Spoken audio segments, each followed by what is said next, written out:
अरुणाचल के तवांग के करीब चीनी सेना से झड़प, भारतीय सैनिकों ने दिया करारा जवाब। झड़प में चीनी सेना को भारी नुकसान, भारत से ज्यादा चीनी सैनिक जख्मी। तवांग के करीब हुई झड़प में 300 से ज्यादा चीनी सैनिकों को भारतीय सैनिकों ने पीछे धकेला। चीनी सैनिकों ने की थी पत्थरबाजी। 9 दिसंबर को चीनी सैनिकों से हुई झड़प, भारतीय सेना के मुताबिक फ्लैग मीटिंग के बाद मामला सुलझा। 17,000 फीट की ऊंचाई पर चीनी सैनिकों से हुई झड़प, चीनी सैनिकों के नापाक इरादे को किया नाकाम। तवांग में हुई झड़प में 6 भारतीय सैनिक घायल, गुवाहाटी के अस्पताल में कराया गया भर्ती। चीन की हिमाकत पर कांग्रेस आग बबूला, मल्लिकार्जुन खड़गे ने पीएम से संसद में मांगा जवाब, संसद में इस मुद्दे को उठाएगी कांग्रेस। तवांग झड़प पर कांग्रेस प्रवक्ता पवन खेड़ा बोले, जब भी चीन बुरी नजर से हमारे देश की तरफ देखता है, प्रधानमंत्री या तो खुलकर या अपनी चुप्पी से चीन को क्लीन चिट दे देते हैं। कांग्रेस प्रवक्ता सुप्रिया सुनीत ने मोदी सरकार पर उठाए सवाल, पूछा चीन कर रहा है हिमाकत, सरकार कहां है।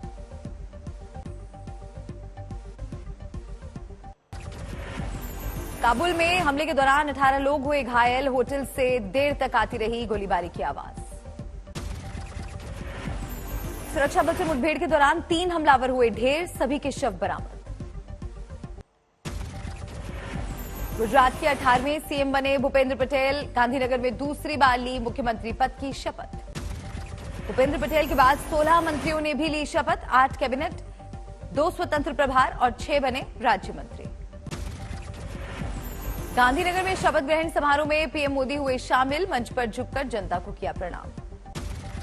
भूपेंद्र पटेल के शपथ ग्रहण समारोह में बीजेपी का दिखा शक्ति प्रदर्शन, जेपी नड्डा, राजनाथ सिंह, अमित शाह समेत कई दिग्गज नेता हुए शामिल। हार्दिक पटेल और अल्पेश ठाकुर को मंत्रिमंडल में नहीं मिली जगह, बोले हार्दिक पटेल पार्टी तय करेगी कब मंत्रिमंडल में रखना है या नहीं। गुजरात में भूपेंद्र कैबिनेट की पहली तस्वीर, कई अहम मुद्दों पर हुई चर्चा। गुजरात में मंत्रियों के विभागों का हुआ बंटवारा, सीएम भूपेंद्र पटेल ने अपने पास ही रखा गृह विभाग।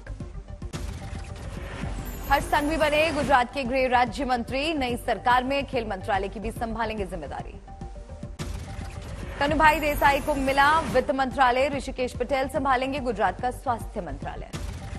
गुजरात के कृषि मंत्री बने राघव जी, मुरुबेरा को पर्यटन संस्कृति मंत्रालय का जिम्मा। पीएम मोदी के हत्या वाले बयान पर बुरे फंसे मध्य प्रदेश में कांग्रेस की पूर्व मंत्री राजा पटेरिया, पन्ना में एफआईआर दर्ज। राजा पटेरिया के खिलाफ केस दर्ज होने के बाद बदले सुर, कहा हत्या से मतलब मोदी को हराने से था। जबलपुर में भी राजा पटेरिया के खिलाफ एफआईआर दर्ज, बीजेपी नेता ने कराया केस। कांग्रेस की पूर्व मंत्री के बयान पर भड़के एमपी के गृह मंत्री नरोत्तम मिश्रा, कहा बयान से जाहिर कि ये महात्मा गांधी की कांग्रेस नहीं। इलाहाबाद में पटेरिया के खिलाफ बीजेपी कार्यकर्ताओं ने दर्ज कराई शिकायत, देशद्रोह और हत्या की साजिश का मुकदमा चलाने की मांग की। हिमाचल के नए सीएम सुखविंदर सिंह सुक्खू ने संभाला कामकाज, विकास योजनाओं के लिए एक्शन प्लान बनाने का ऐलान। शिमला में हिमाचल के डिप्टी सीएम मुकेश अग्निहोत्री ने संभाला कार्यभार, प्रतिभा सिंह के खेमे से हैं अग्निहोत्री। हिमाचल में विधायक दल की बैठक में बड़ा फैसला, विधायकों और अधिकारियों को नहीं मिलेगा वीआईपी ट्रीटमेंट। बॉम्बे हाईकोर्ट से महाराष्ट्र के पूर्व गृह मंत्री अनिल देशमुख को मिली जमानत, 10 दिन बाद लागू, सीबीआई को सुप्रीम कोर्ट जाने के लिए मिला वक्त। अनिल देशमुख की जमानत की खबर पर नागपुर में झूमे एनसीपी कार्यकर्ता, 13 महीने से जेल में हैं देशमुख।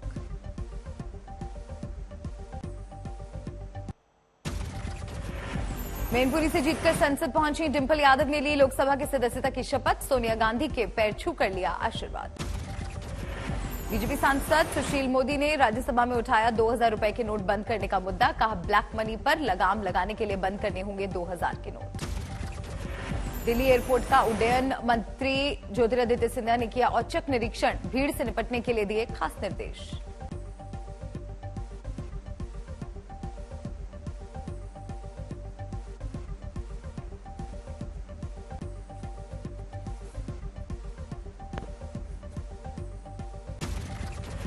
राहुल गांधी की भारत जोड़ो यात्रा में प्रियंका गांधी वाड्रा शामिल, कांग्रेस ने नारी शक्ति पदयात्रा का दिया है नाम। श्योपुर में केंद्रीय वन मंत्री भूपेंद्र यादव ने कूनो नेशनल पार्क को लेकर अधिकारियों के साथ बैठक की, नामीबिया से आए 8 चीतों के हेल्थ का लिया अपडेट। भगोड़े आतंकियों की धरपकड़ के लिए बड़े मिशन में जुटी एनआईए 10 देशों में चलाएगी अभियान। विदेशी सुरक्षा एजेंसियों से तालमेल बिठाने की तैयारी। जेल से बाहर आएगा दिल्ली दंगों का मुख्य आरोपी उमर खालिद को 7 दिनों की जमानत। अग्निपथ मामले में दिल्ली हाईकोर्ट में कल केंद्र की तरफ से पक्ष रखेंगे एएसजी। याचिकाकर्ताओं की बहस पूरी। नोएडा अथॉरिटी की सीईओ रितु माहेश्वरी को सुप्रीम कोर्ट से बड़ी राहत। इलाहाबाद हाईकोर्ट ने जारी किया था गैर जमानती वारंट।